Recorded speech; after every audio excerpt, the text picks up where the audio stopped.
Breaking news పులివెందులలో high tension వాతావరణం నెలకొంది. Vontimitta ZPTC ఉప ఎన్నిక నేపథ్యంలో ఘర్షణ వాతావరణం నెలకొంది.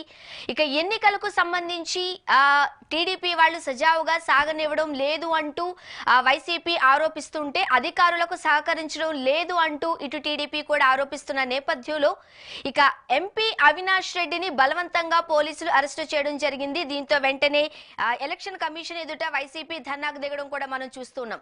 ప్రస్తుతం పులివెందులలో ఉన్న తాజా పరిస్థితిని అశోక్ అందిస్తారు. అశోక్, మనం చూస్తూ ఉన్నాం ఒంటిమిట్ట జడ్పీటీసీ ఉప ఎన్నికకు సంబంధించి ఘర్షణ వాతావరణాన్ని అక్కడ చూస్తూ ఉన్నాం. ప్రస్తుతం అక్కడ పరిస్థితి ఎలా ఉంది? స్వర్ణ, ప్రస్తుతం పులివెందులకు సంబంధించి జడ్పీ ఎన్నిక రసవత్తరంగా కొనసాగుతుంది. అయితే ఉదయం 7 గంటలకు పోలింగ్ మొదలవుతూ వచ్చింది. 7 గంటల నుంచి ఇప్పటి వరకు కూడా ప్రతి పోలింగ్ బూత్ దగ్గర కూడా ఉద్రిక్త వాతావరణం నెలకొన్నటువంటి పరిస్థితి అయితే మనకు కనిపిస్తుంది. అయితే రెండు ప్రాంతాలకు సంబంధించి అటు ఒంటిమిట్టకు సంబంధించి చూసుకున్నా, ఇటు పులివెందులకు సంబంధించి చూసుకున్నా దాదాపు 45 పోలింగ్ కేంద్రాలను ఏర్పాటు చేస్తూ వచ్చింది ఎన్నికల కమిషన్. ఈసీకి సంబంధించి ఆ 45 పోలింగ్ కేంద్రాల్లో ఎక్కడెక్కడ పకడ్బందీగా పోలీస్ బందోబస్తు కావచ్చు, అలాగే అధికారులన్నింటినీ మోహరించినప్పటికీ కూడా ఇంకా తీవ్ర స్థాయిలో ఇటు టీడీపీ వైసీపీ శ్రేణుల మధ్య మాట యుద్ధం కావచ్చు, ఒకళ్ళ మీద ఒకళ్ళ దాడులు కూడా ప్రయత్నిస్తూ వస్తుంది. అయితే ఈ ప్రచారంలో భాగంగానే చాలా చోట్ల ఘర్షణలు జరుగుతూ వచ్చాయి. టీడీపీకి సంబంధించిన అభ్యర్థుల మీద వైసీపీ నేతలు దాడులు చేయడము, అలాగే వైసీపీకి సంబంధించిన అభ్యర్థుల మీద టీడీపీకి సంబంధించిన వ్యక్తులు దాడులు చేయడం, వీటన్నిటినీ కూడా గత వారం రోజులుగా మనం చూసుకుంటూ వచ్చాం. కానీ ఈ రోజు ఎన్నికలు జరుగుతున్నటువంటి నేపథ్యంలో ఇది పీక్ స్థాయికి చేరిపోయింది. ఇక్కడికే ఒకళ్ళ మీద ఒకళ్ళని ఆరోపణలు చేసుకోవడం కావచ్చు, ఒకళ్ళ మీద ఒకళ్ళు దాడులు చేయడం కావచ్చు, ఇవన్నీ కూడా జరుగుతున్నాయి. కానీ పోలీసులు మాత్రము తమ శక్తి మేర ఎక్కడికక్కడ అడ్డుకునే ప్రయత్నాలు చేస్తూ ఉన్నారు. ఇప్పటికే టీడీపీకి సంబంధించిన ఎమ్మెల్సీని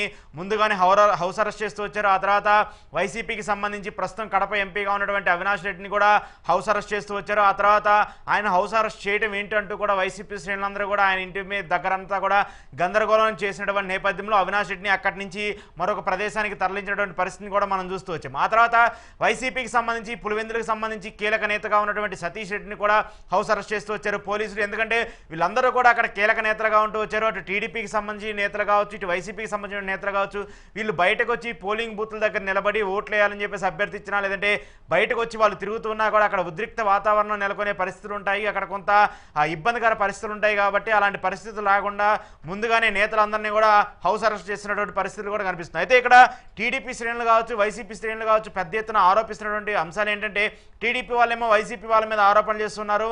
మా అభిమానులు కావచ్చు, లేదంటే మా కార్యకర్తలు కావచ్చు, సామాన్య ఓటర్లందరూ కూడా ఓట్లు వేయడానికి వస్తే అక్కడ వాళ్ళని అడ్డుకునే ప్రయత్నం చేస్తున్నారంటూ కూడా వైసీపీ వాళ్ళ మీద ఆరోపణలు చేస్తూ ఉన్నారు. ఇటు వైసీపీ వాళ్ళు మాత్రము పోలీసులు మొత్తము టీడీపీ వాళ్ళకే సహకరిస్తూ ఉన్నారు. ఎక్కడా కూడా వాళ్ళు టీడీపీకి సంబంధించిన వ్యక్తులకే, టీడీపీకి సంబంధించిన పోలింగ్ బూత్లో ఉండేటువంటి ఏజెంట్లకు మాత్రమే సహకరిస్తున్నారు. మా ఓటర్లందరూ ఓట్లు వేయడానికి వెళ్ళినా కూడా వాళ్ళందరినీ రానివ్వట్లేదంటూ కూడా మాట్లాడుతున్నారు. అయితే పెద్ద ఎత్తున దొంగ ఓట్లు కూడా వేస్తున్నారంటూ కూడా వైసీపీ ఆరోపిస్తుంది. ప్రజాస్వామ్యాన్ని కూనీ చేసి అక్కడ ఎన్నికల కమిషన్ కావచ్చు, పోలీసులు కావచ్చు పూర్తిగా ప్రస్తుత అధికారంలో ఉన్నటువంటి పార్టీకి తొత్తులుగా పనిచేస్తున్నారంటూ కూడా వైసీపీ శ్రేణులందరూ కూడా పెద్ద ఎత్తున వ్యాఖ్యలు చేస్తున్నటువంటి పరిస్థితులను కూడా మనం చూస్తున్నాం. అయితే కొంత పెద్ద ఎత్తున ఉద్రిక్త వాతావరణం నెలకొన్నటువంటి పరిస్థితులు ఇటు పులివెందులకు సంబంధించి చూసుకున్నా, అటు ఒంటిమిట్టకి సంబంధించి చూసుకున్నా, రెండు పరిసర ప్రాంతాల్లో ప్రస్తుతానికి 144 సెక్షన్ అమల్లో ఉంది. 144 సెక్షన్కి సంబంధించి ఎస్పీ కూడా ఆ ప్రదేశంలో ఆయన ఎప్పటికప్పుడు కూడా శాంతి భద్రతలకు సంబంధించిన అంశాల మీద కూడా ఆయన పూర్తిగా పర్యవేక్షిస్తూ వస్తున్నారు. అయితే ఓటర్లు మాత్రము ఓట్లేసేందుకు మమ్మల్ని పంపించండి అంటూ కూడా చాలా గ్రామాలకు సంబంధించిన ప్రజలందరూ కూడా బయటకు వచ్చి పోలీసులను సైతం కూడా అక్కడ మాట్లాడుతున్నటువంటి పరిస్థితులు కూడా చూస్తున్నారు. అయితే ఇక్కడ ప్రధానంగా వైసీపీకి సంబంధించి పోటీ చేస్తున్నటువంటి జడ్పీ అభ్యర్థిగా ఉన్నటువంటి హేమంత్ రెడ్డికి సంబంధించి కావచ్చు, ఆయన ఓటేయడానికి కూడా ఆయన వెళ్ళనివ్వట్లేదంటూ కూడా ఆయన బయటకు వచ్చి ఆయన ఇంటి దగ్గర కూర్చొని నినాదాలు చేస్తూ ధర్నా చేస్తున్నటువంటి పరిస్థితి కూడా కనిపిస్తుంది. కానీ ఎస్పీ మాత్రము ఆయన ఓటు వేయడానికి వస్తానంటే మాత్రము 1+1 భద్రత కల్పించి ఆయన పోలింగ్ బూత్ దగ్గరకు తీసుకెళ్తాము, అక్కడ ఓటు వేసిన వెంటనే ఆయన అక్కడ ఎలాంటి నినాదాలు చేయకుండా, ఎలాంటి ప్రచారం చేయకుండా వెంటనే బయటకు వచ్చేసి మళ్ళీ ఇంటికి వస్తేనే అలాంటి అనుమతిస్తామంటూ కూడా చెప్తున్నారు. అంటే ఏ మేర అక్కడ అభ్యర్థులకు సంబంధించి కావచ్చు, మిగతా పార్టీకి సంబంధించిన వ్యక్తులకు కావచ్చు, అక్కడ ఎంత పెద్ద ఘర్షణ వాతావరణం నెలకొందో ఈ పరిస్థితులను చూస్తుంటే మనకు అర్థమవుతుంది. చెప్పండి. సాధారణంగా ఈ ఎన్నికల సమయంలో ఇటు ఇరు పార్టీలకు సంబంధించిన కార్యకర్తలు కావచ్చు, లేకపోతే ఆ పార్టీకి సంబంధించిన వాళ్ళ నినాదాలు లేకపోతే వాళ్ళ వర్షన్ వినిపిస్తూ ఉంటారు. బట్ మనం ఇక్కడ క్లియర్ గా చూస్తున్నాం, స్థానికులే పోలీసులను ప్రశ్నిస్తున్న వైఖరి మనం చూస్తూ ఉన్నాం. ఎలా అర్థం చేసుకోవాలి? అయితే ఇక్కడ పోలీసుల మీద మాత్రం నేను ఇందాక చెప్పినట్టు పూర్తి స్థాయిలో వ్యతిరేకత వ్యక్తమవుతుంది. పోలీసుల మీద అయితే పోలీసులు అధికార పార్టీలో ఉన్నటువంటి అంశాలకు సంబంధించి వాళ్ళు ఏది చెప్తే అది చేస్తున్నారంటూ కూడా వైసీపీ శ్రేణులందరూ కూడా చెప్తున్నారు. ఇటు ఒంటిమిట్టకు సంబంధించి కొన్ని గ్రామాల్లో స్వచ్ఛందంగా ఓటర్లందరూ ఓట్లు వేయడానికి బయటకు వస్తున్నటువంటి నేపథ్యంలో అక్కడ వైసీపీకి సంబంధించిన వ్యక్తులను కావచ్చు, లేదంటే వైసీపీకి ఓట్లు వేస్తారు వీళ్ళందరూ అనుకున్నటువంటి వ్యక్తులందరినీ కూడా టీడీపీకి సంబంధించిన ఏజెంట్లు కావచ్చు, లేదంటే వాళ్ళందరూ కూడా వాళ్ళ ఓట్లను అడ్డుకునే పరిస్థితి కావచ్చు, వాళ్ళని అడ్డుకునే పరిస్థితి కూడా చేస్తున్నారు. దాంతోపాటు కొంతమంది పోలీసులు వాళ్ళు ఓట్లు వేయడానికి బయటికి వెళ్తామంటే కూడా వాళ్ళని అడ్డుకున్నటువంటి పరిస్థితులను కూడా మనం చూస్తాము. సో అలాంటి నేపథ్యంలోనే డైరెక్ట్గా పోలీసులు కాళ్ళ మీద పడి మమ్మల్ని ఓట్లు వేయడానికి అనుమతించండి, మేము పోలింగ్ బూత్ దగ్గరికి వెళ్ళి ఓట్లు వేసి వస్తాము, మాకు ఇష్టం వచ్చినటువంటి పార్టీకి మేము ఓట్లు వేసి వస్తామని చెప్పేసి వాళ్ళు చెప్తున్నప్పటికీ కూడా మీరు వెళ్తే అక్కడ కొంత ఘర్షణ వాతావరణం నెలకొనే పరిస్థితి ఉంటుంది. సో మీరు కొంతసేపటి ఆగిన తర్వాత వెళ్ళండి, లేదంటే 2 గంటల తర్వాత వెళ్ళండి అంటూ కూడా చెప్తున్నటువంటి పరిస్థితులు ఉన్నాయి. సో పోలీసులు కూడా ఎలా అయితే స్వచ్ఛందంగా ఓటు వేయాలని చెప్పేసి సామరస్యంగా చెప్పాల్సినటువంటి బాధ్యతలో ఉన్నటువంటి పోలీసులు కూడా వాళ్ళని అడ్డుకునే ప్రయత్నం చేస్తున్నారంటూ కూడా వైసీపీకి సంబంధించిన శ్రేణులు చెప్తున్నారు. అయితే ఇక్కడ ప్రధానంగా పులివెందులకు సంబంధించి చూసుకున్నా, ఒంటిమిట్టకు సంబంధించి చూసుకున్నా ఈ 2 ప్రాంతాలు కూడా ఇక్కడ వైసీపీకి ఎంతో బలంగా ఉన్నటువంటి ప్రాంతాలు. గతంలో కూడా ఇటు పులివెందులకు సంబంధించిన ఎమ్మెల్యేగా ఉన్నటువంటి వైఎస్ జగన్మోహన్ రెడ్డి గెలిచినటువంటి నియోజకవర్గానికి సంబంధించి చూసుకున్నా కూడా ఈ 2 ప్రాంతాల నుంచి కూడా ఎక్కువగా వైసీపీకి ఓట్లు టర్న్అవుట్ అవుతూ వస్తూ ఉంటాయి. సో ఇప్పటికే కూడా ఖచ్చితంగా కూడా వైసీపీ గెలుస్తుందనేటువంటి నేపథ్యం ఏదైతే ఉందో ఖచ్చితంగా దాన్ని ఎదుర్కొనాలంటే ఓట్లు ఏవైతే పడుతూ ఉంటాయో వైసీపీకి సంబంధించి వాళ్ళందరినీ కూడా అడ్డుకునే ప్రయత్నాలు చేస్తేనే ఇక్కడ టీడీపీ గెలిచే అవకాశం ఉంటుందంటూ కూడా వాళ్ళు చర్చిస్తూ వస్తున్నారు. అయితే ఇక్కడ ఒకరి మీద ఒకరు పెద్ద ఎత్తున ఆరోపణలు చేస్తున్నారు.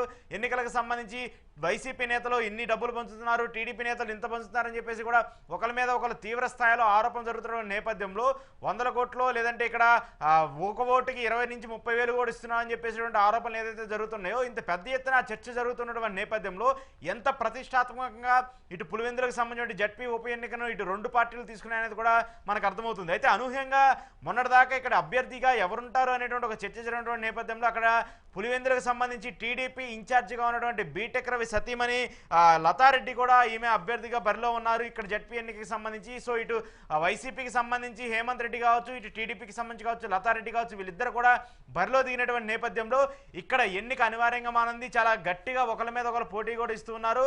సో ఎట్లాగైనా ఓట్ల టర్న్అవుట్ తక్కువగానే ఉంటుంది. ఒకసారి అక్కడ 2 ప్రాంతాలకు సంబంధించి ఓట్ల పరిస్థితులు చూసుకున్నా, అక్కడ ఉన్నటువంటి పోలింగ్కి సంబంధించి చూసుకున్నా కూడా మొత్తం పులివెందులకు సంబంధించి 15 పోలింగ్ బూత్లను ఏర్పాటు చేసుకుంటూ వచ్చారు. అక్కడ ఓటర్ల సంఖ్య చూసుకుంటే 10,601 ఓట్లుగా ఉన్నాయి. సో పులివెందులకు సంబంధించి 15 పోలింగ్ బూత్ల్లో ఇప్పటి వరకు అంటే 11 గంటల వరకు సుమారు 4,500కు పైగా ఓట్లు నమోదైనట్టు కూడా తెలుస్తుంది. ఇక ఒంటిమిట్టకు సంబంధించి మొత్తం ఒంటిమిట్టకు సంబంధించిన ప్రాంతంలో 30 పోలింగ్ బూత్లని ఎన్నికల కమిషన్ ఏర్పాటు చేస్తూ వచ్చింది. అక్కడ మొత్తము 24,606 ఓటర్లు ఉన్నారు. ఆ ఒంటిమిట్టకు సంబంధించిన ప్రాంతానికి సంబంధించి అక్కడ ప్రస్తుతం ఉన్నటువంటి పరిస్థితుల్లో చూసుకుంటే అక్కడ పోలింగ్ దాదాపు 6,500 వరకు కూడా పోలింగ్ నమోదైనట్టు తెలుస్తుంది. సో 11 గంటల వరకు ఇటు ఒంటిమిట్టలో కావచ్చు, అటు పులివెందుల్లో కావచ్చు దాదాపు 30 నుంచి 35% వరకు కూడా ఓటింగ్ నమోదైనటువంటి పరిస్థితిని కూడా మనం చూస్తున్నాం. సో 2 గంటల వరకు కూడా పూర్తి స్థాయిలో 60 నుంచి 70% కూడా వరకు కూడా ఓటింగ్ పూర్తయ్యే అవకాశం కనిపిస్తుంది. పోలీసులు మాత్రము ఫ్రీ అండ్ ఫెయిర్ ఎలక్షన్ చేసినా, లేదంటే ఓటర్లు ఎవరైతే ఉంటారో వాళ్ళ ఓటు హక్కుని వినియోగించుకోవాలని చెప్పేసి ముందుకు వస్తున్నటువంటి వ్యక్తులు ఎవరైతే ఉన్నారో వాళ్ళందరికీ కూడా పోలీసులు తగు భద్రత కల్పించి ఈ పోలింగ్ స్టేషన్ల వరకు తీసుకెళ్తే మాత్రం అక్కడ ఖచ్చితంగా ఫెయిర్ అండ్ ఫెయిర్ ఎలక్షన్ జరిగే అవకాశం ఉంటుంది. అలా కాకుండా ఇలా పార్టీలకు సంబంధించిన నేతల మధ్య లేదంటే ఒకరి మీద ఒకరి ఘర్షణ జరుగుతున్న నేపథ్యాలు చూస్తుంటూ ఇలా సామాన్య ఓటర్లు ఎవరైతే ఉంటారో వాళ్ళందరూ కూడా ఎక్కువగా ఇబ్బందులు పడే పరిస్థితులు ఉన్నాయి. తద్వారానే ఓటర్లు సైతం పోలీసుల దగ్గరికి వెళ్ళి వాళ్ళు బతిమలాడుకుంటూ మా ఓటు హక్కు మా వినియోగించుకునే పరిస్థితి మాకు కల్పించేటట్టు కూడా పోలీసుల దగ్గరికి వెళ్ళి వాళ్ళు గగ్గోలు పెడుతున్న పరిస్థితులు కూడా మనం చూస్తూ ఉన్నాము. చాలా ప్రాంతాల్లో కూడా ఏజెంట్ల మధ్య కూడా గొడవలు జరుగుతున్నటువంటి పరిస్థితి కనిపిస్తుంది. ఇటు టీడీపీకి సంబంధించిన ఏజెంట్ల మధ్య అలాగే వైసీపీకి సంబంధించిన ఏజెంట్ల మధ్య కూడా కొంత ఉద్రిక్త నేపథ్యం కూడా జరుగుతుండడం వస్తుంది. చాలా పోలింగ్ బూత్లో ఒకరి మీద ఒక దాడులు చేసుకోవడం కావచ్చు, ఘర్షణ జరుగుతున్న పరిస్థితులు కూడా కనిపిస్తున్నాయి. సో పోలీసులు మాత్రము 3 అంచెల అక్కడ భద్రతను కూడా ఏర్పాటు చేసుకుంటూ వచ్చారు. ప్రతి పోలింగ్ బూత్ దగ్గర కూడా పోలీసు బందోబస్తు కావచ్చు, అలాగే అధికారులు కావచ్చు సన్నద్ధమై ఉన్నటువంటి పరిస్థితి ఉన్నప్పటికీ కూడా అక్కడ తీవ్ర స్థాయిలో ఇటు వైసీపీ టీడీపీ మధ్య కూడా యుద్ధం కొనసాగుతున్నటువంటి పరిస్థితిలో అక్కడ ఏం జరుగుతుంది అనేటువంటి ఒక చర్చ కూడా పెద్ద ఎత్తున ఆసక్తి నెలకొనిపిస్తుంది.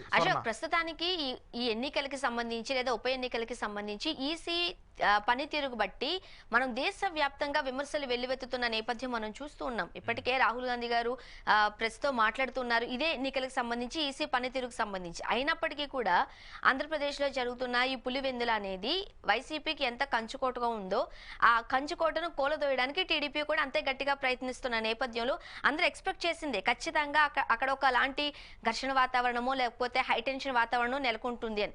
ఇంకా జాగ్రత్తగా ఉండాల్సిన ఈసీ లేచిన దగ్గర నుంచి అంటే ఉదయం 7 గంటలకు మొదలైన పోలింగ్ సంబంధించి బలవంతంగా ఎంపీ అవినాష్ రెడ్డిని అరెస్ట్ చేయడం, గృహ నిర్బంధం చేయడం, ఇవన్నిటిలో ఈసీ పనితీరుని బట్టి ఏం చెప్తున్నారు స్థానికులు? అయితే ఇక్కడ మెయిన్గా ఎలక్షన్ కమిషన్కి సంబంధించి ఒక 4-5 సార్లు ఇప్పటికే వైసీపీకి సంబంధించిన నేతలందరూ కూడా వెళ్ళి అలా ఈసీకి సంబంధించిన నీలం సాంగ్విని కలుస్తూ ఉన్నారు. వాళ్ళందరూ కూడా ప్రస్తుతం పులివెందులకు సంబంధించిన వ్యవహార శైలి ఏదైతే జరుగుతుందో అక్కడ పోలీసులకు సంబంధించిన భద్రత కావచ్చు, లేదంటే మిగతా అంశాలు కావచ్చు, వాళ్ళందరూ కూడా పలుమార్లు ఎన్నికల కమిషన్ కలుస్తూ వచ్చారు. పులివెందులకు సంబంధించిన జడ్పీ ఎన్నికలకు సంబంధించిన అంశం ఏదైతే ఉందో దాని మీద కూడా పూర్తి స్థాయి వివరణ కూడా ఇస్తూ వచ్చారు. అయితే పోలింగ్ బూత్ను మార్చడం పైన కూడా నిన్నటి దాకా కూడా పెద్ద ఎత్తున గొడవ జరుగుతూ వచ్చింది. ఏదైతే పెట్టాల్సినటువంటి ప్రాంతాలు ఉన్నాయో అక్కడ పోలింగ్ బూత్లను పెట్టకుండా వేరే ప్రాంతానికి తరలిస్తూ వచ్చారు. ఇది కరెక్ట్ పద్ధతి కాదంటూ కూడా హైకోర్టుకు వెళ్ళినటువంటి పరిస్థితిని కూడా మనం చూస్తూ వచ్చాము. కానీ హైకోర్టులో కూడా వైసీపీకి ఒక ఎదురు దెబ్బ అయితే తగిలినటువంటి పరిస్థితి కూడా మనం చూస్తూ వచ్చాము. సో హైకోర్టు ఏదైతే ఎన్నికల కమిషన్ ఇచ్చినటువంటి రూల్స్ ఉన్నాయో వాటిని ఫాలో అవ్వాలి. సో వాళ్ళు తీసుకున్నటువంటి నిర్ణయాలకు అనుగుణంగా పార్టీలన్నీ కూడా సపోర్ట్ చేయాలనేటువంటి చెప్పినటువంటి పరిస్థితిని కూడా మనం చూస్తున్నాం. సో ఇక్కడ ఎన్నికల కమిషన్ మీద కూడా పెద్ద ఎత్తున విమర్శలు వస్తున్నాయి. అక్కడ దొంగ ఓట్లు వేసుకోవడానికి వందల మందిని పక్క జిల్లాల నుంచి లేదంటే పక్క ప్రదేశాల నుంచి టీడీపీ నేతలు తీసుకొస్తున్నారని చెప్పేసి పెద్ద ఎత్తున వైసీపీ నేతలు ఆరోపిస్తున్నప్పటికీ కూడా దాని మీద ఇప్పటివరకు చర్యలు తీసుకోవట్లేదంటూ కూడా వైసీపీ నేతలందరూ కూడా చెప్తున్నారు. దాంతోపాటు చాలా పోలింగ్ బూత్లు ఇవన్నీ కూడా ఈవీఎంల ద్వారా వేసేటువంటి ఓట్లు కాదు, కేవలం బ్యాలెట్ ద్వారా వేసేటువంటి ఓట్లు కాబట్టి అక్కడ దొంగ ఓట్లు వేయడానికి ఎక్కువగా పరిస్థితులు అనుగుణంగా ఉంటాయి. దాంతోపాటు కొంతమంది అధికారులు కావచ్చు, అక్కడ పోలింగ్ స్టేషన్లో ఉన్నటువంటి కొంతమంది అధికారులు అందరూ కూడా టీడీపీకి సంబంధించిన వ్యక్తులకు అనుగుణంగా లేదంటే టీడీపీకి సంబంధించిన ఓటర్లకు అనుగుణంగా పనిచేస్తూ ఉన్నారంటూ కూడా పెద్ద ఎత్తున విమర్శలు వస్తున్నాయి. దాంతోపాటు వృద్ధులు కావచ్చు, వికలాంగులు కావచ్చు, ఎవరన్నా ఓట్లు వేయడానికి వస్తే వాళ్ళందరినీ కూడా అధికారులు లేదంటే అక్కడ ఉన్నటువంటి ఎవరైతే ఇండిపెండెంట్గా ఉన్నటువంటి బాడీకి సంబంధించిన వ్యక్తులు తీసుకెళ్లాలి. కానీ అలా కాకుండా ఏజెంట్లే డైరెక్ట్గా తీసుకెళ్లేటువంటి పరిస్థితులు వస్తే వాళ్ళు ఆ ఓటు హక్కుని ఒకరికి వేయాల్సింది ఓటు హక్కుని ఇంకొకరికి వేసే పరిస్థితులు కూడా ఉన్నాయంటూ కూడా పెద్ద ఎత్తున విమర్శలు చేస్తున్నారు. సో ఇలాంటి పరిస్థితులన్నీ కూడా ఎక్కువగా ఉన్నటువంటి నేపథ్యంలో ఇక్కడ ఎన్నికలకు సంబంధించిన అంశాలు సజావుగా జరగట్లేదంటూ కూడా ఆరోపణలు వస్తున్నాయి. దాంతోపాటు అధికార పార్టీకి సంబంధించిన వ్యక్తులకి అధికార పార్టీలో ఉన్నటువంటి వ్యక్తులు ఏది చెప్తే అది ఎన్నికల కమిషన్ వింటుందంటూ కూడా ఇక్కడ పెద్ద ఎత్తున ఆరోపణలు కూడా వస్తున్నాయి. స్వర్ణ, ఇప్పుడు మధ్యాహ్నం 12 కావస్తోంది అశోక్, ఇప్పటి వరకు ఎంత పర్సెంటేజ్ ఓటింగ్ శాతం నమోదైంది, ఎంతవరకు నమోదయ్యే అవకాశం ఉందంటారు సాయంత్రం లోపు?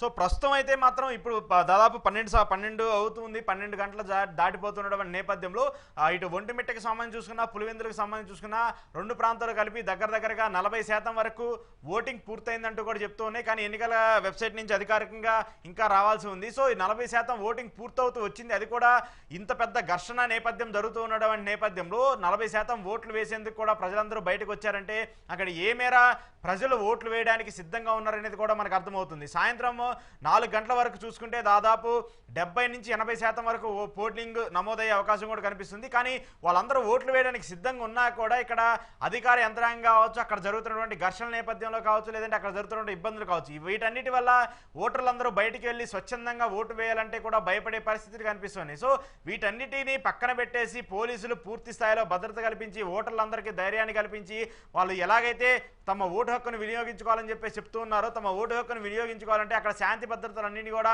సజావుగా ఉండాలి. శాంతి భద్రత అన్నింటినీ కూడా కంట్రోల్లో ఉంటే మాత్రము ఈ ప్రాంతానికి సంబంధించి మంచి ఓటింగ్ కూడా నమోదయ్యే పరిస్థితి కనిపిస్తుంది. దాదాపు అక్కడ పూర్తి స్థాయిలో ఓటర్లందరికీ కూడా ఫ్రీ అండ్ ఫెయిర్గా వాళ్ళందరికీ కూడా సేఫ్టీ ప్రికాషన్స్ ఇస్తూ వాళ్ళందరినీ కూడా తీసుకెళ్లి పోలింగ్ బూత్ వరకు తీసుకెళ్తే మాత్రము సాయంత్రం వరకు 90% వరకు పోలింగ్ నమోదయ్యే అవకాశం అయితే కనిపిస్తుంది. Yes, thank you Ashok. ఇది పులివెందులలో పరిస్థితి మనం చూస్తూ ఉన్నాం. ఒంటిమిట్ట జెడ్పీటీసీ ఉప ఎన్నికకు సంబంధించి పులివెందులలో హై టెన్షన్ వాతావరణం అయితే నెలకొంది. ఓట్లు వేయకుండా పోలీసులు మమ్మల్ని అడ్డుకుంటున్నారు అంటూ స్థానికులే డైరెక్ట్ గా క్వశ్చన్ చేస్తున్న నేపథ్యంలో అధికారులకు సహకరించడం లేదంటూ మరోపక్క టీడీపీ ఆరోపిస్తున్న సంగతి మనకు తెలిసిందే. పులివెందుల ప్రాంతము జెడ్పీటీసీకి ఎంత కంచుకోట మనందరికీ తెలిసిన నేపథ్యంలో ఎట్లా అయినా సరే ఆ కంచుకోటను కైవసం చేసుకునేందుకు టీడీపీ కూడా ప్రయత్నిస్తున్న నేపథ్యంలో ఇక అక్కడ జరుగుతున్న ఉప ఎన్నికైతే హై టెన్షన్ వాతావరణాన్ని నెలకొంటుంది. ఇప్పటికే తెల్లవారుజామునే ఎంపీ అవినాష్ రెడ్డిని పోలీసులు అరెస్టు చేశారు. దీంతో వైసీపీ కూడా ఈసీ ఎదుట ధర్నాకు దిగింది. మరి మధ్యాహ్నం 12 కావస్తున్న నేపథ్యంలో అశోక్ చెప్పినట్లుగా 40% ఓటింగ్ శాతం నమోదైంది. అయితే ప్రజలు ఇంత ఘర్షణ వాతావరణంలో కూడా ఓటు వేసేందుకు తమ హక్కుని వినియోగించేందుకు ఆసక్తిగా చూస్తున్నట్లుగా కూడా మనకు సమాచారం అందుతుంది. చూద్దాం 5 గంటల వరకు ఎంత పోలింగ్ శాతం నమోదవుతుంది. అండ్ పోలీసులు అయితే అక్కడ కట్టుదిట్టమైన భద్రతా ఏర్పాట్లు చేశామని చెబుతున్నారు. సో అసలు ఏం జరుగుతుందో తెలియాలంటే ఇంకొద్దిసేపు